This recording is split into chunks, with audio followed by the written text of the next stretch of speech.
Muy buen día, tengan todos ustedes. En la mañana de hoy queremos hacerle la cordial invitación de participar con nosotros a través de los dispositivos que tienen ustedes para que disfruten sobre nuestra mesa redonda que tenemos hoy con el tema de virtualidad y realidad en el currículum educativo.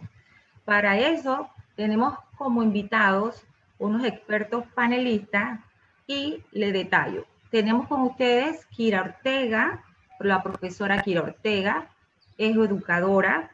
Asimismo tenemos al profesor Carlos Chávez, también educador. Tenemos a la profesora Sunshine Charles y contamos también con el profesor Carlos Sergio.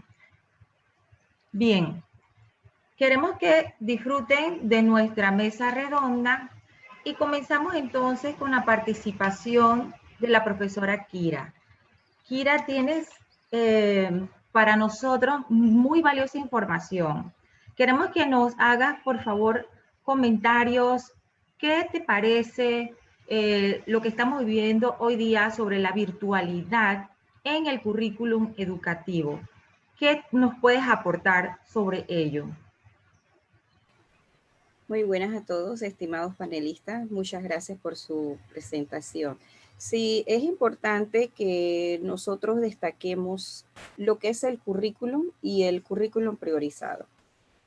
El currículum nosotros sabemos que es el conjunto de todos los criterios, los planes de estudios, los programas, la metodología, el proceso, todo lo que el profesor va a ofrecerle a los estudiantes en una forma integral. Llámese desde el sistema inicial al sistema de la universidad.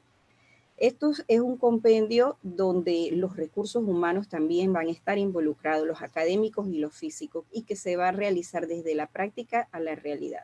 ¿Qué es lo importante en un currículo priorizado y que hoy en día debemos de tomar en cuenta con esta emergencia que tenemos con la pandemia? Que debemos hacer referencia a una educación dosificada, que sea pertinente en el contexto de las enseñanzas y de aprendizaje del alumno en tiempos reales. En estos tiempos de crisis que estamos viviendo es algo muy importante que todos debemos de tomar en cuenta y que cada elemento de la sociedad, sea la comunidad educativa, el sistema educativo, padres de familia, educadores y por supuesto nuestros estudiantes estén conscientes del trabajo que hay que realizar. Según la UNEF, la doctora Cecilia Zumba comenta sobre qué es lo que se debe de priorizar en el currículo. Y en esto estamos con las competencias educativas, que es saber qué hacer, saber cómo hacer y ser capaces de hacer. También se adecúan actividades que permitan el desarrollo de las habilidades y destrezas y comprender y conocer qué hacer y el desarrollo de esta experiencia, llevarlas a la realidad, dando una calidad de desempeño a cada uno de estudiantes, recordando que nuestros estudiantes siempre son el sujeto y el objeto de la educación. A todo esto, priorizar los contenidos, dosificarlos, planificar actividades que marquen los aprendizajes significativos, los aprendizajes esenciales que nosotros necesitamos que nuestros estudiantes adquieran. ¿Cuál es el logro que nosotros deseamos alcanzar en cada uno de sus estudiantes? Ayudar a la vida, a la autonomía y su desenvolvimiento tanto en su forma individual como personal. Gracias. Muy bien, Kira, te hago una pregunta ahora que hablas sobre el currículum. ¿Tú te sientes identificada con la virtualidad ahora en el momento? ¿Esta realidad que estamos pasando es favorable para el estudiante, es favorable para el profesor o entra en una parte de desventaja? ¿Qué te parece? ¿Cuál sería tu opinión? Bueno, pienso que en todo aspecto siempre hay ventajas y desventajas. Y dentro de esas desventajas nosotros como docentes tenemos que saber cómo canalizarlas y ayudar a nuestros estudiantes. Sabemos que estamos trabajando en modalidades virtuales y ahí es donde el docente tiene que saber cómo trabajar con nuestros estudiantes y aportarle las herramientas necesarias y ser cónsonos con la realidad de cada uno de los estudiantes. Muchos podrán conectarse, por ejemplo, por medio de Google Meet o de Zoom o de repente por Microsoft Teams, otros no. Y ahí es donde nosotros tenemos que darle la posibilidad a ellos de la conectividad. también existe lo de las redes sociales, que está el uso del WhatsApp, que le da la oportunidad al educador a trabajar con el estudiante y darle herramientas gamificadas, ya sean las clases sincrónicas o asincrónicas, para que el estudiante pueda proceder a su ritmo. Si no tuvo una conectividad propia durante el día de clases, entonces poderlo hacerlo dentro de su casa. Y es la manera como pienso yo que el docente puede manejar esa situación, porque tenemos que tomar en cuenta los problemas de conectividad, los problemas si no tienen data o de repente se les dañó el celular, el flujo de luz. Entonces son cosas que el docente dentro del currículo tiene que saber cómo planificar para que el aprendizaje se lleve a cabo. Muy bien, gracias Kira por tus aportes. Asimismo, entonces, tomando tus palabras sobre los nuevos términos que tenemos sobre sincrónicos, asincrónicos, lo que se vive ahorita mismo en la virtualidad, quiero darle el pase al colega Carlos Chávez. Profesor, tenemos ahora estos nuevos términos, educación virtual, educación a distancia, educación online. ¿Nos puede aclarar o nos puede facilitar la información sobre estos nuevos términos que se vive hoy día? Buen día, buenas tardes. Sí, con mucho gusto. Miren, yo pienso que en lo que durante el escenario que estamos viviendo de pandemia desde el 2020, el año pasado, y desde el 2021, hemos, los docentes, hecho la utilización de estas diversas herramientas para poder llevar a cabo el cumplimiento de nuestro calendario académico. Entonces, en base a eso, pienso que como en un currículum virtual o un currículum online no se está llevando al 100%. Y paso a explicar cuáles son las diferencias de lo que es una educación virtual o una educación online, e incluso hasta la educación a distancia, que en esa parte sí llevamos, como quien dice, más experiencia, porque antes de la pandemia, todo lo que es la educación a nivel de media y premedia de nuestro país, con la participación del Meduca, ya contaban con estas herramientas. Entonces, ¿qué es una educación a distancia? Una educación a distancia no necesita de una conexión a internet. El estudiante aprende a su ritmo. Los materiales pueden ser cuadernillos, pueden ser libros, pueden ser audiovisuales que el docente les provee al estudiante, ya sea por correo, correo postal o por intermedio del centro educativo donde el estudiante asiste. Él recoge estos materiales y él entonces va aprendiendo a su ritmo. ¿Cómo es la comunicación en esta parte del estudiante con el profesor? Puede ser por llamadas, puede ser por mensaje de texto. Incluso también se utilizan y se apoyan mucho en la radio y la televisión. Sin embargo, en una clase virtual sí se necesita de internet, porque esta utiliza una plataforma en donde el docente sube sus materiales, sube sus clases, el estudiante baja estos materiales, los estudia, los analiza, los procesa. La comunicación aquí es asíncrona por medio de correos o de otra vía. Sin embargo, también en la educación online, esta también necesita de una plataforma de internet. La comunicación y las clases se dan síncronas, es decir, el estudiante y el profesor están compartiendo con una tecnología, llámese Zoom, llámese Meet, llámese Classroom, cualquiera de estas herramientas síncronas, y las clases se dan en el momento. El profesor puede utilizar foros, puede utilizar técnicas de debate para reforzar y corroborar que la clase que él está dando, el estudiante la está asimilando. Entonces, Dicho esto, para mi concepto, el currículum que tenemos, y hablo de la Universidad de Panamá, lo que hemos hecho es llevar el currículum presencial a, a una parte ya sea virtual o online. Más que todo la virtualidad, porque la Universidad de Panamá no tiene una plataforma como tal para llevarla 100% online. Sí la tiene para llevarla virtual, como es el Educa y Educativa y UP Virtual. Y hay otras herramientas que los profesores utilizan, como el Classroom, ¿ok?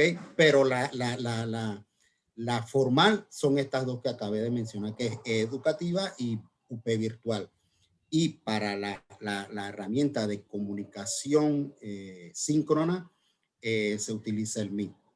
Pero, por eso lo digo, no tenemos un currículum como tal. ¿Por qué? Porque la pandemia nos agarró desprevenidos, nadie se esperaba esto, y para poder convertir ese currículum que tenemos de clase presencial a uno virtual u online, se necesita de mucho trabajo, se necesita de interacción de todas las facultades, de todos los profesionales que hay en la facultad para rehacer ese plan, para rehacer y reconvertir ese plan. Y es una meta y es un reto que tenemos cuando todo esto pase, sentarnos y reestructurar esto y entonces tenerlo como un respaldo para si vuelva a pasar, y ojalá y que no, pero si vuelva a pasar, entonces estar mucho más preparado.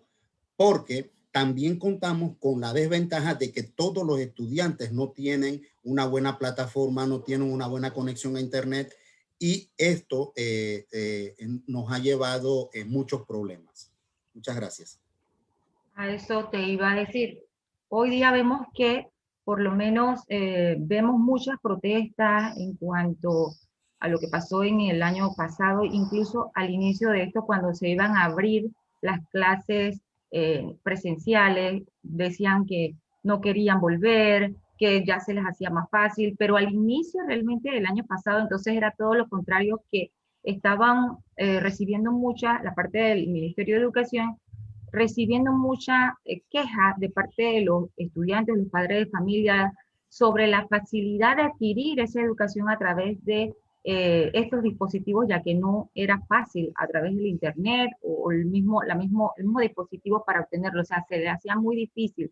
Entonces, según lo que estás planteando, hoy día realmente no estamos llevando una educación realmente virtual, es simplemente a distancia, pues en los lugares de difícil acceso, y realmente no es a un 100% virtual, según lo que tú estás planteando, la diferencia que nos dijiste. Realmente es como la parte sincrónica, es más bien la educación online, y parte tomamos de la educación virtual. ¿Es así lo que te estoy comprendiendo? Sí, yo diría que en este momento estamos haciendo, como tú dices, una combinación de lo online con lo virtual, y no tenemos la estructura del currículum de estas dos formas de educación, sino que agarramos la estructura, el currículum presencial, y lo adaptamos con una de estas dos, ya sea virtual u online o combinación. Ok, te damos las gracias. Más adelante podemos hacer intervenciones entre los que ya hemos estado hablando. Me gustaría ahora pensar en lo que estamos viviendo de un tiempo para acá. Ya esto se veía, venía viendo de que íbamos en un momento dado a depender o a tener esta facilidad de utilizar estas herramientas a través del Internet. Y me gustaría saber si nos puedes aportar, Carlos, como si conoces alguna investigación de algún organismo independiente que haya tenido esa facilidad de hacerlo, esa investigación en Latinoamérica. ¿Sabrás tú de algún conocimiento con relación a esto? Sí, sí, Carla. Gracias por la invitación. El CEPAL, que es la Comisión Económica para América Latina y el Caribe, ha hecho un estudio sobre sobre el comportamiento de la educación virtual en diversos países de Latinoamérica. Entonces, yo quisiera presentarte un par de gráficas que nos compartió este centro de estudios. A ver si nos... Con mucho gusto las pantallas, por favor, la vamos a proyectar. Okay. Como vemos en pantalla, vemos que entre las modalidades de aprendizaje a distancia se destaca el uso de plataformas virtuales en 18 países, en tanto que solo 4 países ofrecen clases en vivo. O sea, si vemos, y entre esos 4 países está Bahamas, Costa Rica, Ecuador y Panamá. Si vemos la gráfica, en la gráfica nos dice que 29 países están usando instrumentos de aprendizaje a distancia. De los 29 países, solamente 26 usan aprendizaje en línea. Y vamos reduciendo. Este aprendizaje offline lo usan 24 países. 23 países usan transmisiones de programas educativos por televisión o radio, que fue lo que nos mencionó Carlos Chávez en su presentación anterior. 18 países usan plataformas en línea de aprendizaje a distancia, llámese Classroom, llámese todas estas plataformas, como la plataforma que tiene la Universidad de Panamá, ¿verdad? 15 países usan recursos dirigidos a docentes. Y solamente 4 países usan clases en línea en vivo. Y esto es importante destacarlo porque la clase en línea en vivo es eso que hablaba Carlos Chávez de la diferencia entre la virtualidad y los aprendizajes offline. Entiéndase que hay plataformas como Doméstica o como Coursera que tienen todo el material en la nube. El profesor no interactúa con los estudiantes. El profesor se filma, los estudiantes a su propio ritmo ven la clase, hacen los proyectos, hacen los trabajos, pero no tienen esa interacción como las clases en línea en vivo, que si bien es cierto, el profesor y el estudiante no están en la misma aula, lo que cambia es el canal. O sea, el profesor está en un lugar diferente al estudiante, ¿verdad? Pero están conectados al mismo tiempo, de forma sincrónica.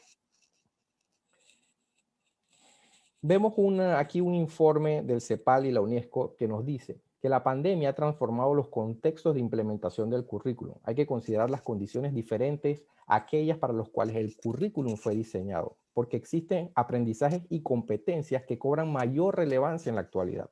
Así que hay que tomar ajustes y priorizar en los contenidos según la emergencia que se vive. La solidaridad, el aprendizaje autónomo, el cuidado propio y las competencias socioemocionales, la salud y la resiliencia son factores claves de la virtualidad y la realidad del currículum educativo actual. Es importante tener en mente esto. Además, que hay iniciativas gubernamentales que apoyan a los docentes. Si vemos, hay de la región 2 países que entregan dispositivos para docentes. 3 países que se preocupan por el contenido emocional a los docentes. 4 países que tienen bibliotecas digitales para docentes. 9 países que proporcionan recursos en la web para docentes. 11 que proporcionan cursos en línea dirigidos al personal. Y 15 países de la región, de los 18, que trabajan con recursos dirigidos a docentes.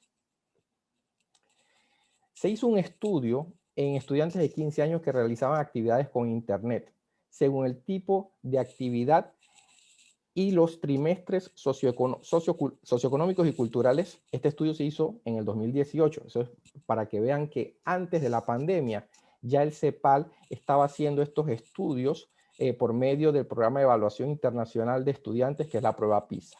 Y ahí se determinó que por lo menos en el último trimestre, el 75% de los estudiantes usaba aplicaciones de aprendizaje o sitios web para aprender en una computadora.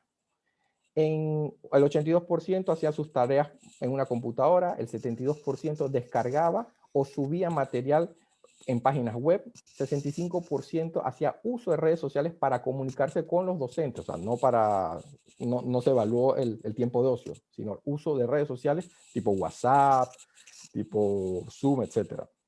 82% usaba redes para comunicarse con otros estudiantes, o sea, Ya no era el tema de ir a una biblioteca o una cafetería, sino usar las redes sociales para comunicarse. 86% usaba la internet para hacer un seguimiento a las clases y un 93% usaba la internet para hacer tareas. Además, podríamos decir que si comparamos este estudio de jóvenes de 15 años con acceso a dispositivos digitales según su nivel socioeconómico y cultural en el 2018 en porcentaje, vemos que Panamá no está tan mal. Podemos comparar a Panamá entre países como México, Chile, Brasil, que tienen un PIB más alto que Panamá y estamos en la media. O sea, si Panamá tiene un 78% de jóvenes con computadoras portátiles, vemos que solamente Chile le supera con un 86% en el uso de computadoras portátiles. Y Panamá tiene una mejor proyección en el uso de computadoras portátiles que Brasil, que tiene un 73% de sus jóvenes usando computadoras portátiles. Eso nos da un breve pantallazo de la situación óptima que tiene Panamá según este estudio del CEPAL. Además, podríamos decir que en América Latina, de 7 países que tienen acceso a Internet en el hogar, vemos cómo Panamá ocupa un 95% de conexión de Internet en el hogar y un 95% de conexión a la Internet por telefonía celular, que básicamente es el mismo porcentaje que tiene países como Brasil y Chile, que ya decíamos que tienen un Producto Interno Bruto más alto que Panamá. Yo diría que este estudio nos marca ese punto de referencia de que ya estábamos preparados para esta educación virtual antes de la pandemia, solamente que la pandemia nos obliga a acelerar el proceso. Ok, gracias te doy, Carlos.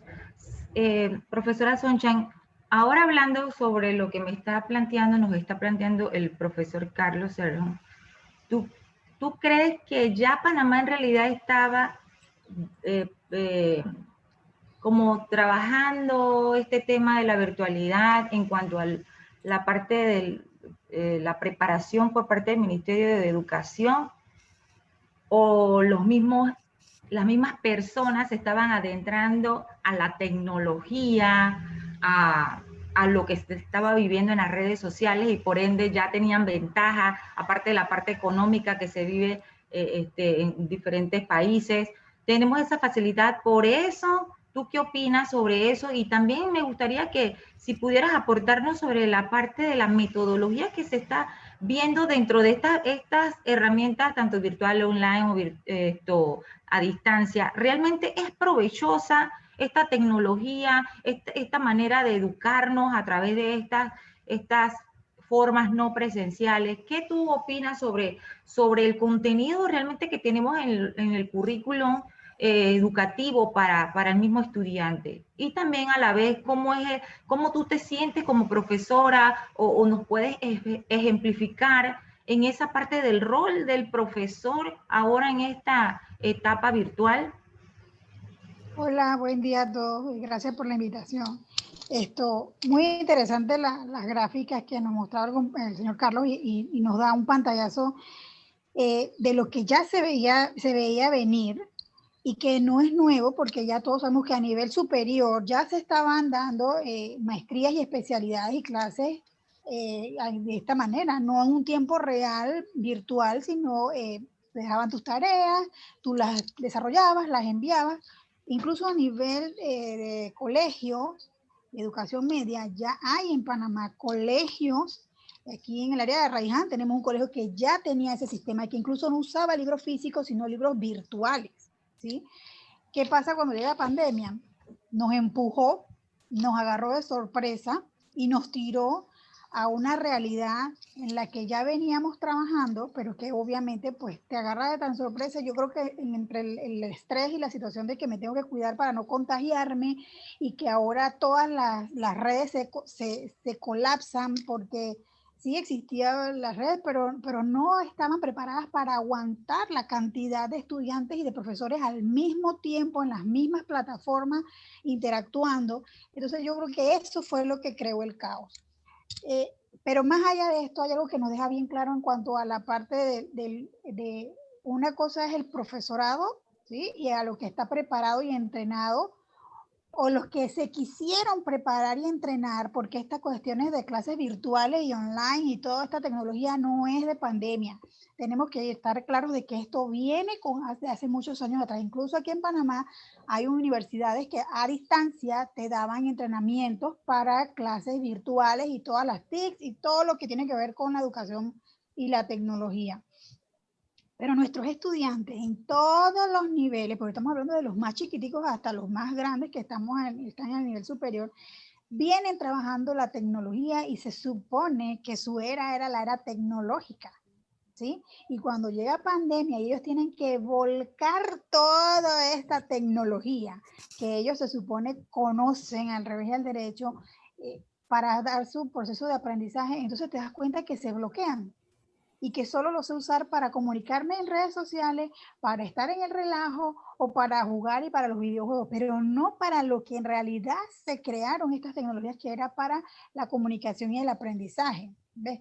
Entonces, muchos dicen y apuntan y esculpan a que llegó pandemia. No, pandemia nos empujó a hacerlo más rápido, pero yo creo que aquí hay un punto más allá de lo que es pandemia, sino es la actitud del estudiante ante el deseo de aprender y la actitud del docente ante el deseo de enseñar.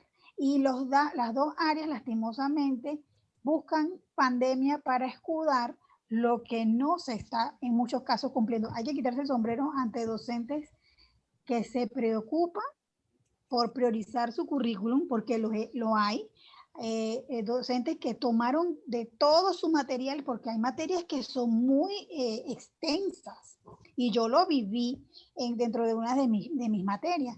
Son materias que son muy extensas y y ahora te acortan el tiempo, ¿sí? Porque virtualidad entonces te disminuye el tiempo de exposición y de clase, entonces, y te aumenta el trabajo y también te disminuye el salario, porque obviamente los profesores que están a nivel público o estatal, pues no tuvieron ningún problema con su salario siguió igual. Pero ¿qué pasó con el otro escenario? El del profesor que estaba en la clase, en la escuela privada o en la universidad privada o en la entidad privada, y le hicieron reducción de salario, pero le exigen que su contenido sea igual de extenso o mejor que antes, ¿sí? Y que incluso tienen doble trabajo, porque, bueno, yo creo que como triple trabajo, porque ahora tienes que preparar tu clase, sacar de tu currículum original y priorizarlo, ¿sí? Ahora tienes que preparar las clases, buscar herramientas que mantengan la atención y una clase bastante interactiva para manejar grupos extensos, pero y tengo que montarlo y tengo que estar pendiente que el estudiante se maneje y se capte, y a veces al estudiante no le interesa, a veces el estudiante hasta se desconecta o te dice que no tiene internet y tú ves estudiantes, tú conoces estudiantes que están en la misma región y otros sí tienen internet. Entonces yo creo que aprovechar el momento, cambiar un poco la actitud con tanto el docente como el estudiante, aprovechar lo que es la tecnología, visualizarnos, proyectarnos hacia eso y aprovechar todo lo que está alrededor, que son todas esas tecnologías. Entonces, miren, hacer un quiz con Kahoot es súper divertido. Y el estudiante te dice, profesora, no lo ponga con musiquita, porque cuando pone la musiquita me estresa y no puedo pensar. Entonces ahí tú estás midiendo qué tanto él sabe o qué tanto estudió y se preparó, porque si tú estás bien preparado, la música que te pongan no te va a bloquear la información.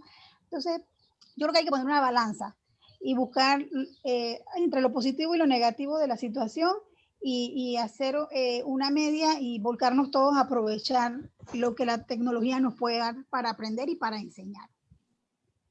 Te doy las gracias, Sonchan. Ahora les invito a todos los panelistas que puedan abrir sus micrófonos y exponer su punto de vista en cuanto a las ventajas, desventajas, que ustedes se sienten identificados con lo que estamos viviendo realmente. ¿Sienten ustedes que es flexible el docente? ¿Realmente está, como dice la compañera, la profesora Sonchan, está siendo flexible para poder que el estudiante realmente aprenda, o está haciendo lo imposible para que ahora sea una pieza de que, bueno, Si lo agarraste, lo agarraste. ¿Cómo está haciendo esto realmente la realidad que nos enfrentamos en este currículum, en esta forma de educar? ¿Qué opinan? Quiero saber las partes de desventaja, quiénes están a favor, quiénes están en contra de lo que se está viviendo. Les invito a un pequeño debate. Bueno, lo que yo te decía, hay parte positiva y negativa en las dos vías. Si tú vas y le preguntas a un padre de familia, te va a decir, es que el profesor no hace, ¿sí? Pero cuando nos quitamos el rol de padre de familia y nos montamos el rol del profesor, el profesor dice, es que el estudiante no. Pero hay positivo y negativo en las dos áreas. ¿Qué me dices tú, Chávez? Perdona, Soncha. ¿Qué me puedes decir tú, Chávez? Sí, yo opino así, voy con la línea de Sunshine, porque si hay que ver la idiosincrasia del panameño, y llevémonos acá, y todos hemos tenido la experiencia de que los estudiantes a veces son frescos y entonces a veces agarran estas excusas de que no tengo, se me cayó el internet, etcétera. Buscan esas excusas para no cumplir con sus obligaciones. Sin embargo, también hay docentes que creen que todavía están en lo que es la modalidad presencial y te van acumulando al estudiante de tantas tareas, de tantas obligaciones, que ellos creen que son los únicos, que la materia es la única que de ellos, y eso también agobia al estudiante. Entonces, es como dice Sunchan, es de parte y parte. Y hay que buscar el mejor equilibrio, tanto para el beneficio del estudiante, que en este caso es la persona principal en este entorno, y también el beneficio del docente para que pueda tener la certeza de que está llegando como él quiere. Ok. ¿Qué me dices tú, Kira? ¿Qué opinas? Dime, Sergio, ¿qué quieres opinar sobre esto? Bien, mira, yo quería tocar una cita de David Marylet. David Marylet nos dice, con el crecimiento en la popularidad del e-learning, se me ocurre que la letra E debe significar algo más que electrónico, si lo llamaremos e-learning. No debería ser E de efectivo, E de eficiente y E de envolvente. Nosotros debemos pensar los lados positivos que tiene la virtualidad y la realidad en el currículum educativo. O sea, uno, el alumno participa de forma activa en su proceso de aprendizaje. Dos, la formación se adapta al ritmo de aprendizaje del alumno. Tres, seguimiento por el equipo del docente. La flexibilidad horaria, el traspaso de barreras geográficas. O sea, vemos un ejemplo en el Cruzam. Tenemos estudiantes de Chiriquí. El Cruzam es San Miguelito, el centro regional de San Miguelito. Tiene estudiantes de Chiriquí. Tiene estudiantes del extranjero dando clases en el Cruzam. Y no extranjeros que van físicamente a San Miguelito. Si con esta virtualidad ellos están conectados en Venezuela, en Colombia, dando clases con profesores del Cruzam. Minimización de costos, o sea, los estudiantes se ahorran en transporte, en alimentación, comen mejor porque están en su casa. En esa parte deberíamos decir que estás a favor y que se están beneficiando muchos estudiantes con esta virtualidad. Correcto, totalmente a favor. Hay puntos buenos en esto de la virtualidad. No todo, o sea, no podemos ser pesimistas, no todo tiene que ser catastrófico. Le podemos ver el lado positivo a las cosas. Mira lo que te digo de costos o de alimentación.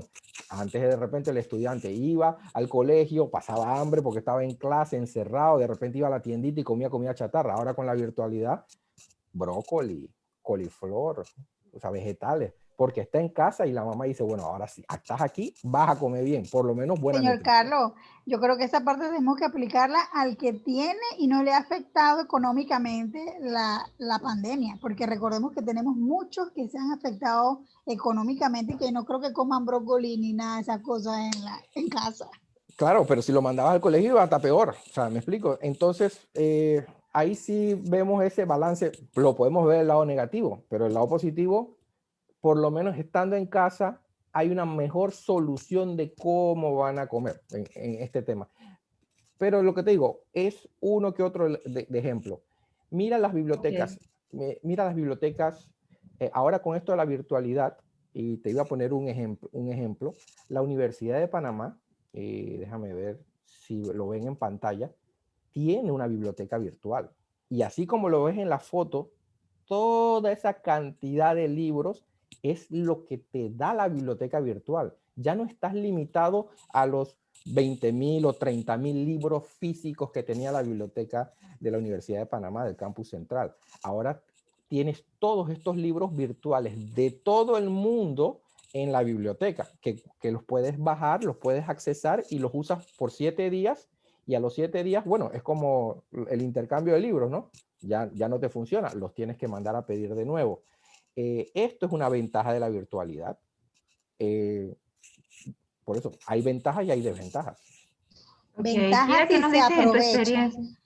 Ventajas si se aprovecha.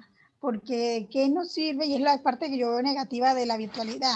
El estudiante, si ya no iba físicamente a la biblioteca, ahora virtual, menos quieren hacer las cosas. Y esto es lo que yo veo que no aprovechan. No aprovechan ni el estudiante y muchas veces el profesor tampoco. Bueno, en ese sentido yo quiero aportar que es algo importante. Hablamos de parte y parte y eso es así. Tanto el rol del docente como el rol del estudiante. Ambos tienen responsabilidades y tienen obligaciones. Nosotros como docentes debemos encaminar a nuestros estudiantes a que ellos aprendan a ser autónomos, pero también está la parte del padre de familia, que se involucre con el estudiante. Porque una cosa es encaminar a mi hijo a que realice las actividades y otra es hacerle las tareas. Entonces ahí yo no lo estoy haciendo autónomo. Siento que es el cambio que tenemos que tener de mentalidad para poder progresar y que los logros de la educación se den. Es la mentalidad de cada uno, tanto del docente, del padre de familia, las instituciones y todo lo que es el gremio que comprende lo que es el sistema educativo. Bueno, le damos gracias a todos los panelistas aquí presentes por la participación tan valiosa y quiero resaltar algunos puntos que tenemos para ustedes que hemos pues planteado. Uno, saber que hay 3 formas de educación que ahora tenemos a través de la tecnología y una de ellas pues es lo de la virtual, la educación virtual, que es lo que estamos llevando en la actualidad con la parte, por lo menos en la parte de Panamá, la parte del docente que se ha trasladado realmente a dar las clases más bien a través de las pantallas, de los dispositivos. Esta es la parte que realmente se está llevando hoy día. La parte, y no debería ser así según lo que nos planteó y nos educó el profesor Chávez, que debería ser de la manera que nos comentó, que es realmente al ritmo del estudiante, que debe ir el estudiante mismo plantea el ritmo, tiene toda la facilidad de las herramientas dadas ya en módulos prescritos o ya planteados, y el mismo estudiante va a ir desarrollando módulo tras módulo, ¿verdad? Al final, el estudiante va a obtener el aprendizaje que él ya describió en su currículum educativo. Tenemos la parte online, que es a través face to face, en el mismo tiempo, al educador, vamos teniendo como lo que llamamos hoy la parte sincrónica, que es al mismo ritmo del profesor, todos los estudiantes en unísono, ¿sí? Vamos aprendiendo en esa forma y tenemos la de distancia, que también puede ser impresa con la tecnología o también puede ser en las páginas de los libritos que han desarrollado la parte del Meduca para la facilidad de los estudiantes, tanto a nivel de los lugares de difícil acceso o en los lugares de difícil acceso y también ciertas dificultades por alto riesgo que tienen los estudiantes, ¿verdad? De zonas de difícil acceso y de alto riesgo, zonas rojas que le llaman. Pero también yo quiero hacer una aclaración sobre lo que ha hecho la parte de la universidad o la parte del Meduca a través de las docencias de la Dirección de Educación a Distancia o Continua, que le llamamos, perdón, Dirección de Educación Continua, y también de la investigación de posgrado y docencia superior en el caso del Cruzam, que han tenido han destacado la parte de querer actualizar y capacitar a los docentes a través de cursos y cursos llamados como el uso y manejo de plataformas virtuales y también transformación digital de la educación, porque lo que se quería es que los profesores se actualicen y los profesores que ya tienen esta ventaja de conocimiento virtual, pues lo pudieran utilizar en este momento que se necesita. Entonces ya se veía viendo ciertos cambios y en ciertas universidades ya lo estaban pues utilizando, pero hay que destacar esta gran oportunidad que tuvo y esto destreza o el interés que tuvo la investigación de posgrado y docencia superior que nos facilita hoy día las clases de hoy que tenemos, en este caso con la profesora Yamal, y todos ahorita mismo estamos en esa ventaja, ¿cierto? Porque como lo que se llama, la profesora destaca mucho, los profesores en el tiempo de dinosaurio, pues hoy día se están actualizando. Así que ya no vemos mucho la parte del dinosaurio, sino que ahora son modernos. Así que bueno, yo les doy las gracias realmente por la participación de todos los panelistas y de mi persona Carla Quinzada por haber estado ustedes aprovechando y todos nosotros sobre lo que se habló en la mañana de hoy. Espero que sea de conocimiento nuevo para ustedes. Y bueno, le dejo el panel abierto también para cualquier estudiante que quiera hacernos alguna pregunta. Nosotros pues vamos